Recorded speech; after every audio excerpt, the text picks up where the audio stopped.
नमस्कार दोस्तों, स्वागत है एक बार फिर से आपका नॉन अकेडमी में। आज हम देखने जा रहे हैं एक प्रैक्टिस सेट। और ये प्रैक्टिस सेट इसलिए इंपॉर्टेंट है क्योंकि ज़्यादातर मैंने जो ऑफलाइन बैचेस में ये प्रैक्टिस सेट करवाया है उसमें ज़्यादातर 80 से 90% क्वेश्चन जैकबॉर्ड में आ जाते हैं। तो आप ध्यान से देखिएगा और रिवाइज कीजिएगा जो क्वेश्चन इसमें दिए गए हैं। तो चलिए स्टार्ट करते हैं। अच्छा हाँ, इसको स्टार्ट कैसे करेंगे, ये टेस्ट है एक तरह का, ठीक है। तो इसमें आप पहले क्या कीजिएगा, आप प्रश्न देखिएगा। जब भी आपको प्रश्न दिखे आप उसको पॉज कर लीजिएगा और क्वेश्चन का आंसर नोटबुक में अपने लिखिएगा। सारे आंसर लिखने के बाद ही आगे आप मिलाइएगा कि आपका कितना सही हो रहा है और कितना गलत हो रहा है, और अगर सही हो रहा है तो कितने हद तक सही हो रहा है। तो ये एक तरह का टेस्ट होगा आपके लिए। चलिए अब स्टार्ट करते हैं। ये देखिए, ये हमारा पहला क्वेश्चन का टाइप है। क्या है, वेरी शॉर्ट, यानी कि इसका आंसर आपको एक लाइन या एक वर्ड में देना है। तो यहाँ पे ये लिस्ट है क्वेश्चन का, यहाँ पे आप पॉज कर लीजिए और सारे क्वेश्चन का आंसर दीजिए। अब हम इसका आंसर देखेंगे। हमारा पहला प्रश्न है कि खरीफ फसल किसे कहते हैं। तो खरीफ फसल किसे कहते हैं, तो वैसे फसल जिनको जून जुलाई में बोया जाता है, ठीक है, बोया मतलब लगाया जा रहा है, और अक्टूबर नवंबर में काट लिया जाता है, तो ऐसे फसलों को कहते हैं खरीफ फसल। अगला प्रश्न है कि यंग इटली क्या है और इसकी स्थापना किसने की। तो यंग इटली क्या है, यंग इटली एक संस्था थी, ठीक है, जिसकी स्थापना 1831 में जोसेफ मेजनी ने किया था। अगला प्रश्न है राज्य सूची क्या है और इसमें कौन कौन से विषय आते हैं। तो राज्य सूची एक ऐसी सूची है जिस पर राज्य सरकार कानून बनाती है। विषय कौन कौन से हुए, जैसे पुलिस, लोक व्यवस्था, लोक स्वास्थ्य, स्वच्छता, भूमि सुधार, रेलवे, सड़क इत्यादि।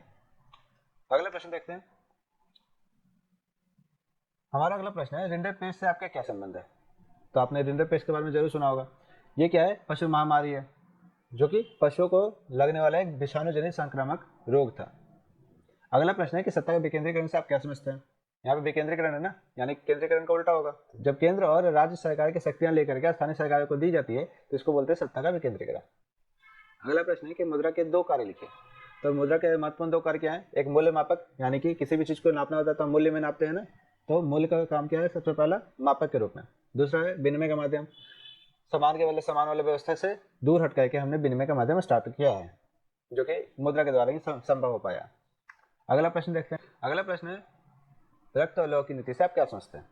तो इसका मतलब है शत्रुओं के प्रति क्रूर होना। संघ सूची से क्या तात्पर्य है, यह एक ऐसी सूची जिस पर केंद्र सरकार कानून बनाती है, जैसे कि कौन कौन से विषय इसमें, विदेशी व्यापार है, वाणिज्य है, बैंकिंग, बीमा, जनगणना इत्यादि। अगला प्रश्न है वियना कांग्रेस कब और किसके द्वारा आयोजित किया गया था। तो जून 1815 में ड्यूक मेटरनिख द्वारा वियना कांग्रेस स्थापित आयोजित किया गया था। ये वियना कहाँ है, ये ऑस्ट्रिया में। गठबंधन सरकार से आप क्या समझते हैं, जब एक से अधिक पार्टियां मिलकर के सरकार बनाती है तो इसे गठबंधन की सरकार कहते हैं। तो ये हमारा अंतिम प्रश्न था, वेरी शॉर्ट आंसर टाइप का। अब जो हम देखेंगे वो होगा शॉर्ट आंसर टाइप क्वेश्चन, ठीक है, यानी कि आपका इसका आंसर एक पैराग्राफ में देना होगा। पहला प्रश्न देख, अच्छा यहाँ पे सारा लिस्ट क्वेश्चन का है, तो आप एक काम कीजिए, पहले आप इसको देख लीजिए, पॉज कर लीजिए, इसका आंसर लिख लीजिए, उसके बाद आगे वीडियो देखिएगा। इसको भी लिख लीजिए। अब इसका आंसर, अब हम शॉर्ट आंसर टाइप करने जा रहे हैं। हमारा पहला प्रश्न है कि असहयोग आंदोलन में भारतीय द्वारा अपनाए गए विभिन्न तरीकों का उल्लेख कीजिए। जब भी ये वाला दिखे आपको ना आंसर में, इसका मतलब है कि मैं रेफरेंस दे रहा हूँ। कहाँ का, social science part 2 model set 1। तो मैंने एक मॉडल सेट 1 पर एक वीडियो बनाया था जिसको कई पार्ट, 3 पार्ट में रखा था, ठीक है। उसमें से पहला ऑब्जेक्टिव था, दूसरा शॉर्ट आंसर टाइप और लॉन्ग आंसर टाइप था, ठीक है। तो आप जाके जरूर देखिएगा ये वीडियो, इसमें मैंने बहुत सारे और भी आंसर दिया, तो जरूर देखें। अगला प्रश्न है कि ईस्ट इंडिया कंपनी ने भारतीय बुनकरों से सूती और रेशमी कपड़ों की नियमित आपूर्ति सुनिश्चित करने के लिए क्या किया, ठीक है। तो उन्होंने एक नई व्यवस्था लागू की। पहली तो क्या थी वो व्यवस्था, पहले पॉइंट में है कि कंपनी ने बुनकरों पर निगरानी रखने, माल इकट्ठा करने और कपड़ों की गुणवत्ता की जांच करने के लिए एक व्यक्ति रखा जिसको कहते थे गुमास्ता। गुमास्ता क्या करता था, ये सब काम करता था। इसके बाद कंपनी को माल बेचने वाले बुनकरों को अन्य खरीदार, यानी कि अन्य जो खरीदार थे उनके साथ कारोबार करने पर पाबंदी लगा दी है। यानी कि अब बुनकर क्या कर सकते, क्या करेंगे, आप अंग्रेजों के साथ ही सिर्फ व्यापार करेंगे। इसके लिए उन्हें पेशगी दी जाने लगी, एडवांस दी जाने लगे। एक बार काम का ऑर्डर मिलने के बाद क्या करते थे, बुनकरों को कच्चे माल के लिए ऋण भी दिया जाता था। जो कर्जा ले लेते थे उन्हें अपना बनाया हुआ कपड़ा भी देना पड़ता था, वे किसी और को बेच नहीं सकते थे। इस तरह से उन्होंने क्या किया, अपने लिए सूती और रेशमी कपड़ों का नियमित आपूर्ति सुनिश्चित किया। अब हमारा अगला प्रश्न है कि साइमन कमीशन का गठन क्यों किया गया और भारतीयों ने साइमन कमीशन का बहिष्कार क्यों किया। तो इसका आंसर देखते हैं। इसका आंसर यह है कि साइमन कमीशन का मुख्य रूप से विरोध इसलिए किया गया क्योंकि भारतीय विधानसभा में कोई भारतीय प्रतिनिधित्व नहीं था, ठीक है। यानी कि भारतीय कहीं विधानसभा है लेकिन कोई भारतीय ही इसमें नहीं है। इसमें 7 लोग आए थे और सातों सात क्या थे, अंग्रेज थे, ठीक है। जिस कारण इसका बहिष्कार किया गया और साइमन गो बैक का नारा इसमें लगा। इस आयोग को ब्रिटिश सरकार ने बनाया था 1927 में। साइमन आयोग का उद्देश्य यह था कि भारतीय संविधान कैसे कार्य करता है ये बताए। तो साइमन कमीशन इसलिए आया था और साइमन कमीशन का विरोध इसलिए हुआ, ये दोनों हम जान गए। अगला प्रश्न है कि नवीकरणीय और अनवीकरणीय संसाधन से आप क्या समझते हैं ये बताना। तो नवीकरणीय संसाधन वे वस्तुएं होते हैं जिनका निर्माण या प्रयोग पुनः किया जा सकता है, अर्थात जिन वस्तुओं की पूर्ति दोबारा सरलता से हो जाती है उसे ही कहते हैं नवीकरणीय संसाधन, जैसे कि सौर ऊर्जा और पवन ऊर्जा। साथ ही साथ आपको ये भी याद रखना है ये असीमित होती है, जबकि अनवीकरणीय संसाधन वे वस्तुएं हैं जिनका भंडार सीमित होता है तथा जिसके निर्माण होने का दोबारा चांस नहीं है या निर्माण होने में बहुत ज़्यादा समय लगाता है। अनवीकरणीय संसाधन कहलाता है, जैसे कि कोयला, पेट्रोलियम, प्राकृतिक गैस, ये सभी क्या है अनवीकरणीय संसाधन है। अब हम अगला प्रश्न देखते हैं। अगला प्रश्न है कि खादर और बांगर मिट्टी में क्या अंतर है। ये मैंने ज्योग्राफी के क्रैश कोर्स में कराया हुआ है, जाकर जरूर देखिए। भारतीय कृषि पर वैश्वीकरण के प्रभाव का वर्णन करें, ये भी मैंने उसमें कराया हुआ है। दबाव समूह और राजनीतिक दल में क्या अंतर है, ये सिविक्स के क्रैश कोर्स में करवाया गया है, तो वहाँ जाकर जरूर देखें। ये जो भी मैंने क्वेश्चन लिखी है ना, ये सब टेस्ट के लिए लिखी है और साथ ही साथ ये बहुत ज़्यादा इंपॉर्टेंट है। इस पर ध्यान देने के लिए आपको स्पेशली लिखा गया है। अगर ध्यान नहीं दोगे तो हो सकता है इसमें से ज़्यादा क्वेश्चन आ जाए और आप छूट जाओ। चलिए अब अगला प्रश्न देखते हैं। अगला प्रश्न है कि गेहूं की खेती के लिए उपयुक्त भौगोलिक परिस्थितियों का वर्णन करना है। तो इसके लिए कौन कौन से दशाएं हैं। तो पहले तो आपको ये जानना है कि ये कैसी फसल है। ये रबी फसल है और अनाज की फसल है। वर्षा कितनी चाहिए 75 सेंटीमीटर, और फसल काटते समय वर्षा अगर हो गया तो ये इसके लिए हानिकारक है। तापमान बोते समय ठंडा और आर्द्र तापमान आवश्यक है। तापमान कितना डिग्री होना चाहिए, तो 10 डिग्री से 15 डिग्री सेल्सियस तक होना चाहिए। और गेहूं जब काट रहे होते हैं तो उस समय तापमान 20 डिग्री से 30 डिग्री के मध्य होना चाहिए। अगर इससे ज़्यादा होगा तो जैसे कि यहाँ पे बताया वर्षा के समय हानिकारक है, तो सेम ज़्यादा भी होगा तो ये हानिकारक ही होगा। यहाँ पे मृदा है, मृदा कैसी होनी चाहिए, तो दोमट मिट्टी होनी चाहिए और जल निकासी की अच्छी व्यवस्था नहीं है, यानी कि खेत में जल रहना नहीं चाहिए, उसमें से जल निकल जाना चाहिए। अब अगला प्रश्न देखते हैं, गन्ने की खेती के लिए उपयुक्त भौगोलिक दशाओं का वर्णन करिए। चलिए इसका आंसर देखते हैं। इसके आंसर में पहले तापमान है, तो तापमान कैसे चाहिए, उष्ण और आर्द्र जलवायु। और सेंटीग्रेड में बात किया जाए तो 21 डिग्री सेल्सियस से लेकर के 27 डिग्री के बीच होना चाहिए। अगर ज़्यादा होगा तो ये नुकसानदायक होगा और कम होगा तो ये विकास को रोकेगा, इसका डेवलपमेंट रोकेगा, ग्रोथ रोकेगा। अगला है वर्षा कितनी चाहिए, तो 75 सेंटीमीटर से 100 सेंटीमीटर के बीच, ठीक है। अगर इससे ज़्यादा होगा तो इसकी मिठास की मात्रा कम हो जाएगी। अगला है मृदा, मृदा कैसे होनी चाहिए, हल्की दोमट और लाल दोमट। जैसे विभिन्न मृदाओं में उगाया जा सकता है, लेकिन बहुत ज़्यादा जो अच्छा उगाया जाएगा वो कहाँ उगाया जाएगा, गंगा के मैदानों में यानी कि जलोढ़ मृदा में, और दक्षिण भारत के काली मृदा में। यानी कि गन्ने की खेती के लिए जलोढ़ मृदा और काली मृदा ज़्यादा उपयुक्त मानी जाती है। अगला प्रश्न है, मारियान और जर्मेनिया कौन थे और जिस तरह इन्हें चित्रित किया है उसका महत्व क्या था। तो मारियान के बारे में आपने सुना होगा, जर्मेनिया के बारे में सुना होगा। ये दोनों क्या है, एक तो फ्रांस की प्रतीक थी और जर्मनी की प्रतीक थी। तो राष्ट्र के लिए ये महिला छवि थी, वे स्वतंत्रता और गणतंत्र जैसे आदर्शों के व्यक्तित्व के रूप में खड़े थे। जिस तरह उन्हें चित्रित किया गया उसका महत्व इस तथ्य में था कि जनता अपने प्रतीकात्मक अर्थ के साथ पहचान कर सके और उनमें राष्ट्रीय एकता की भावना पैदा हो। यानी कि इनका महत्व इसलिए था क्योंकि इनके जो प्रतीक है, ये प्रतीक इन्हें एक करने का काम करी थी, तो इनका काम एकता बढ़ाना था। अगला प्रश्न है कि बाल्कन प्रदेशों में राष्ट्रवादी तनाव क्यों पनपा और इन कारणों का वर्णन करना। तो इसका आंसर देखते हैं। इसका आंसर ये है, इसको कई पॉइंट में देख सकते हैं। बाल्कन प्रदेश में अनेक जातीय समूह निवास करते थे। आपने देखा होगा, पढ़ा होगा कि बाल्कन क्षेत्र बहुत छोटे छोटे क्षेत्रों का कई लोगों का है और इसमें कई अनेक जातियाँ निवास करती है। तो वर्तमान के जो बाल्कन प्रदेश है वो पहले के बाल्कन प्रदेश से अलग है। इस क्षेत्र में अधिकांश हिस्सा ऑटोमन साम्राज्य के नियंत्रण में था, जो कि पतन के कगार पर था। 19वीं सदी में ऑटोमन साम्राज्य में आधुनिकीकरण और आंतरिक सुधारों के माध्यम से स्थिति में परिवर्तन लाने का प्रयास किया, लेकिन कोई विशेष सफलता तो नहीं मिली। जैसे जैसे विभिन्न स्लाव राष्ट्रीय समूहों में अपनी पहचान और स्वतंत्रता का विकास हुआ, वैसे वैसे बाल्कन क्षेत्रों में तनाव बढ़ता गया। यानी कि ये जो बाल्कन क्षेत्र के लोग थे, ये जो बाल्कन राष्ट्र थे, ये आपस में ही लड़ना स्टार्ट कर दिए थे। अगला पॉइंट है कि बाल्कन क्षेत्र में बड़ी शक्तियों के मध्य अधिक से अधिक क्षेत्र हथियाने के लिए प्रतिस्पर्धा यानी कॉम्पिटिशन होने लगे। इसमें कौन कौन से देश थे, तो रूस थे, जर्मनी, ऑस्ट्रिया हंगरी इत्यादि। इसी समय यूरोपीय शक्तियों के बीच व्यापार और उपनिवेशों के साथ साथ और क्या बढ़ने लगा, नौसैनिक और सैन्य ताकतों के लिए गहरी प्रतिस्पर्धा होने लगी। अगला पॉइंट क्या है, रूस, जर्मनी, इंग्लैंड, ऑस्ट्रिया हंगरी आदि बाल्कन क्षेत्र पर अपने प्रभुत्व स्थापित कर रहे थे। ये वही राष्ट्र जो आपस में प्रतिस्पर्धा करते थे, जिसके परिणाम स्वरूप इस क्षेत्र में कई युद्ध हुआ और अंत में प्रथम विश्व युद्ध जैसे परिणाम का सामना करना पड़ा। तो ये हो गया इस प्रश्न का आंसर। अगला प्रश्न देखते हैं। अगला प्रश्न है कि वैश्वीकरण से आप क्या समझते हैं। तो इसके लिए आपको कहाँ जाना है, इकोनॉमी का क्रैश कोर्स वीडियो देखने। आप इसमें ज़्यादातर जो देखोगे ना वो मैंने पढ़ा चुका है, और कुछ इंपॉर्टेंट में जब चेक कर रहा था तो दोबारा से कुछ इंपॉर्टेंट क्वेश्चन दिखे थे तो वही मैंने उठा लिया साथ ही साथ। उपभोक्ता सुरक्षा अधिनियम 1986 में 86 के निर्माण की जरूरत क्यों पड़ी, तो ये भी इकोनॉमिक्स में दिया हुआ। खुली बेरोजगारी और पश्चिम बेरोजगारी में क्या अंतर है, इसके लिए आपको कहाँ देखना है, इकोनॉमी का क्रैश कोर्स। अगला है कि प्रौद्योगिकी और आर्थिक विकास के कारण संसाधनों के अधिक उपयोग कैसे हुआ, तो देखते हैं इसका आंसर। प्रौद्योगिकी के विकास के कारण संसाधनों का दोहन भारी पैमाने पर संभव हुआ था तथा आर्थिक विकास के लिए अधिक से अधिक संसाधनों की आवश्यकता पड़ी। संसाधनों की उपलब्धता अपने आप में विकास का कारण नहीं बन सकते जब तक कि उसे उपयोग में लाने लायक प्रौद्योगिकी और कौशल विकसित नहीं किया जाए। जैसे जैसे प्रौद्योगिकी का विकास होता गया संसाधनों का भी दोहन भारी पैमाने पर बढ़ने लगा। जितना अधिक संसाधनों का दोहन हुआ आर्थिक विकास भी उतना बढ़ता गया। इसका एग्जाम्पल है ब्रिटिश साम्राज्य। उनके पास जैसे जैसे संसाधन आता गया उनका दोहन भारत में बहुत ज़्यादा बढ़ने लगा। वो ज़्यादा माल ले जाने लगे अमेरिका ब्रिटेन। ठीक है, तो ये हो गया इसका आंसर। अब जो हम देखेंगे इसके बाद लॉन्ग आंसर टाइप क्वेश्चन है, यानी कि इसमें आपको कम से कम 150 शब्द का आंसर आपको लिखना होगा। तो चलिए इसका आंसर देखेंगे, लेकिन पहले आप इसका आंसर पॉज करके दे दीजिए। चलिए ये भी क्वेश्चन है कुछ बचे हुए, उनको भी देख लीजिए और इनका भी आंसर लिख लीजिए। अब हम शुरू करते हैं। तो अब हम देखने जा रहे हैं लॉन्ग आंसर टाइप क्वेश्चंस, जिसमें हमारा पहला है मॉडर्न संस्कृति ने भारत में राष्ट्रवाद के विकास में क्या मदद की। मॉडर्न संस्कृति का मतलब क्या होता है, प्रिंटिंग कल्चर।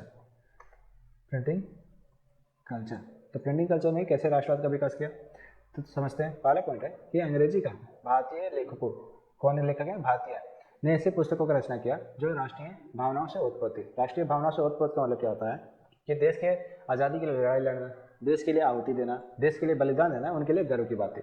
तो ये वैसे पुस्तकों का रचना किए। बंकिम चंद्र चटर्जी के उपन्यास आनंद मठ में लोगों में देश प्रेम की भावना का संचार किया। और वंदे मातरम जो कि ये गीत था आनंद मठ में, ये भारत के कोने कोने में गूंजने लगा। भारतीय समाचार पत्रों ने भी राष्ट्रीय आंदोलन के लिए उचित वातावरण तैयार किया। उचित वातावरण का मतलब देश के लिए प्राण देने को गर्व के रूप में देखना, ये एक अच्छा वातावरण का पहचान था। अगले देखते हैं। अगला पॉइंट है कि अमृत बाजार पत्रिका, केसरी, मराठा, हिंद और बॉम्बे समाचार आदि समाचार पत्रों में छपने वाले लेख राष्ट्र प्रेम से ओतप्रोत है। यानी कि जो अखबार भी अब लेख लिख रहे थे वो भी राष्ट्र प्रेम के लिए थे। इन लेखकों ने भारतीयों में मन में राष्ट्रीयता की ज्योति जलाई, यानी कि लोगों तक राष्ट्रीयता क्या होती है ये दूर दूर तक पहुँचाए, उनके मन में बसाया। इसके अतिरिक्त भारतीय समाचार पत्र अंग्रेजी सरकार की गलत नीतियों को जनता के सामने रखते थे।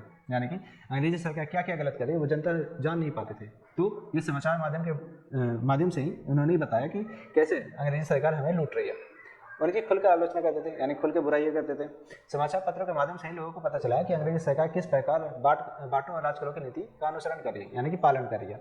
उन्हें भारत से होने वाले धन की निकासी की जानकारी भी समाचार पत्रों ने ही दी। यानी समाचार पत्र ही यहाँ पर महत्वपूर्ण भूमिका निभा रहे थे कि जनता को बता रहे थे कि किस तरह से उनके पैसों को ब्रिटेन भेजा जा रहा था। इस प्रकार समाचार पत्रों ने उनके मन में राष्ट्रीयता के बीज बोए। सच तो यह है कि मुद्रण संस्कृति ने भारत में राष्ट्रवाद को बहुत ही मजबूत आधार प्रदान किया। अगर मुद्रण संस्कृति नहीं होती तो हो सकता है कि हमें लड़ाइयाँ और लंबी लड़नी पड़ती। अगला देखते हैं।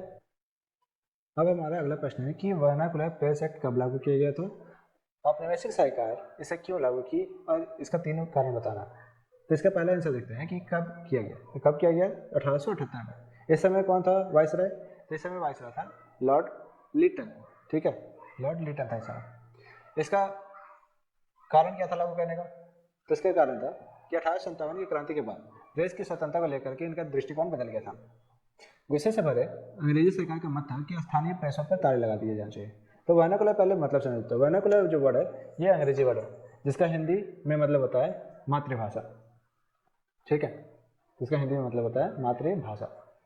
तो मातृभाषा का मतलब यहाँ पे क्या है, भारत का कोई भी लैंग्वेज, इंग्लिश छोड़ देगा। ठीक है, इंग्लिश तो अंग्रेजों का है ना, तो मातृभाषा मतलब यहाँ पे कोई भी भाषा जो भारतीय हो।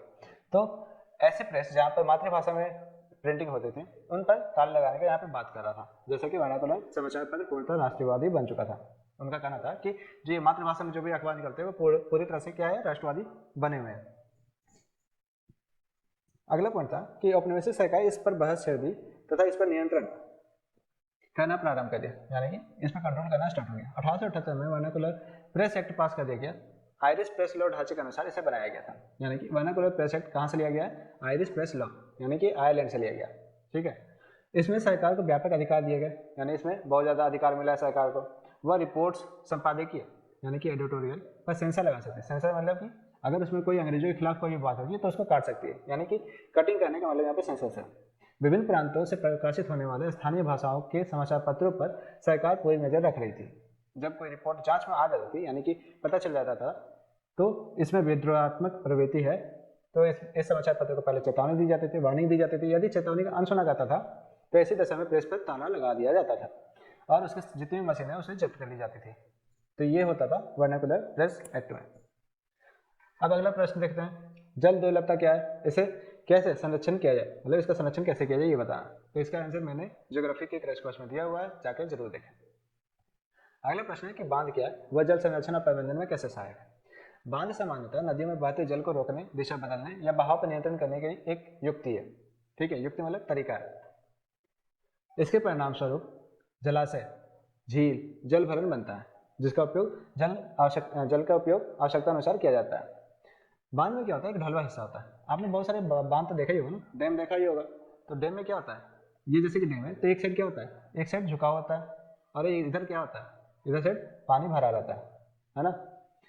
तो ये जो ढलवा हिस्सा होता है, ढाल वाला हिस्सा, जिससे जल प्रवाहित होकर के बांध का निर्माण नदियों पर किया जाता है तथा वर्षा जल को निचले मैदानी क्षेत्रों पर एकत्रित कर लिया जाता है। इस एकत्रित जल को नहरों के माध्यम से खेतों तक पहुंचाया जाता है। यानी कि ये जो ढाल से जो पानी गिरता है, जो इस ढाल से पानी गिरा, इसको क्या किया जाता है, इसको नहरों में तब्दील कर दिया जाता है। ठीक है, इस प्रकार बांध जल संरक्षण और प्रबंधन में महत्वपूर्ण भूमिका निभाता है। बांधों का उपयोग बहुउद्देशीय होता है। बहुउद्देशीय करने वाले बहुत तरीकों से होता है। पहला, ये तो बाढ़ का नियंत्रण और मृदा संरक्षण करता है। जब भी बाढ़ आती है तो क्या करती है, बहुत ज़्यादा मात्रा में पानी लाती है। जब पानी लाती है तो अपने साथ बहा करके नदियों में ले जाती है, तो इससे एक तो बाढ़ की समस्या उत्पन्न होती है और मृदा का क्षरण भी होता है। तो यहाँ से मृदा बच भी जाएगी अगर बांध बना दी जाए। इससे जल विद्युत बनता है, सिंचाई के लिए नहरें निकाली जाती है और नगरों में जल आपूर्ति करना भी इसके लिए आसान है। यानी कि इससे बहुत सारे फायदे होते हैं। अगला प्रश्न है कि प्राचीन भारत में जल संग्रहण के लिए अपनाए जाने वाले तरीकों को बताएं। ये भी मैंने क्रैश कोर्स में बताया, जाकर देखिए। अगला प्रश्न है कि समन्वित इस्पात उद्योग और मिनी इस्पात उद्योग से कैसे भिन्न है, इसके उद्योग समस्याएं क्या हैं और इनमें सुधार करने से किन सुधारों को करने से इसकी उत्पादन क्षमता बढ़ सकती है। तो ये भी आंसर है ज्योग्राफी के क्रैश कोर्स में। मुद्रा की भूमिका के लिए आपको देखना होगा इकोनॉमी का क्रैश कोर्स। इकोनॉमी मतलब ऐसा देखा जाए तो ये क्रैश कोर्स मैंने ज़्यादा नहीं बनाया, उसमें मैंने केवल 3 वीडियो बनाया। ठीक है, 3 वीडियो, एक ज्योग्राफी का, एक सिविक्स का और एक इकोनॉमिक्स का। हिस्ट्री का बनाने जा रहा था लेकिन इतने सारे इंपॉर्टेंट क्वेश्चन देखे तो मुझे लगा कि पहले जितने बच्चे क्वेश्चन हैं वो कर लेते हैं, और हिस्ट्री में ज़्यादा इंपॉर्टेंट जो क्वेश्चन है वो आपने तो कर ही लिए होंगे, लेकिन मेरे हिसाब से जो लगा कि मुझे सबसे पहले देखने चाहिए वो मैं इसमें करा दे रहा हूँ। अगला है लोकतंत्र और राजनीतिक दलों के विभिन्न कार्यों की चर्चा करें। तो इसकी क्या क्या भूमिका है देख लेते हैं। पहला है कि राजनीतिक दल चुनाव लड़ते हैं। ये चुनाव लोकतांत्रिक देशों में राजनीतिक दलों द्वारा खड़े किए गए उम्मीदवारों के बीच लड़े जाते हैं। तो पहला चुनाव लड़ा। दूसरा क्या है, राजनीतिक दल देश के कानून निर्माण में निर्णायक भूमिका निभाते हैं। यानी कि दूसरा काम क्या है, कानून निर्माण करना, क्योंकि विधायिका यानी कि जहाँ कानून पारित होता है कि सदस्य किसी न किसी राजनीतिक दल से संबंधित होते ही हैं। अगला है चुनाव में बहुमत मिलने पर राजनीतिक दल सरकार का गठन करते हैं, यानी कि सरकार गठन करना, तीसरा पॉइंट। चौथा पॉइंट है चुनाव हारने वाले राजनीतिक दल विपक्ष की भूमिका निभाते हैं। यानी कि चौथा पॉइंट क्या है, विपक्ष की भूमिका। विपक्ष के सशक्त भूमिका के कारण सत्ता पक्ष निरंकुश नहीं हो पाता, यानी कि वो मनचाहा काम नहीं कर पाता, जिससे लोकतंत्र और मजबूत होता है। ये हो गया इस प्रश्न का आंसर। अगला प्रश्न है हमारे पास कि भारतीय रिजर्व बैंक यानी कि आरबीआई अन्य बैंकों की गतिविधियों पर किस तरह नजर रखता है। ये जरूरी क्यों है, ये भी इसका आंसर कहाँ मिलेगा आपको, इकोनॉमी के क्रैश कोर्स में। इसके बाद है भारतीय लोकतंत्र में राजनीतिक सुधारों की आवश्यकता क्यों है, इसका आंसर कहाँ मिलेगा आपको, सिविक्स के क्रैश कोर्स में। आप बोलोगे कि इतना जल्दी क्यों निपटा दिया, तो इसका कारण यह है कि आपका एग्जाम कल ही है, तो जितना जल्दी से जल्दी हम कर सकते थे किए। बाकी सब देखने के लिए आपको कुछ नहीं, आपको ये जो क्रैश कोर्स का लिंक दिया हुआ है नीचे डिस्क्रिप्शन में, वो क्लिक करके आपको देख लेना है। ये 3 वीडियो एग्जाम से पहले जरूर देखेगा, और ये जो सेट है इसको आप जरूर बताइएगा दोस्तों को कोई देखे। और एग्जाम के लिए आपको all the best, goodbye, take care.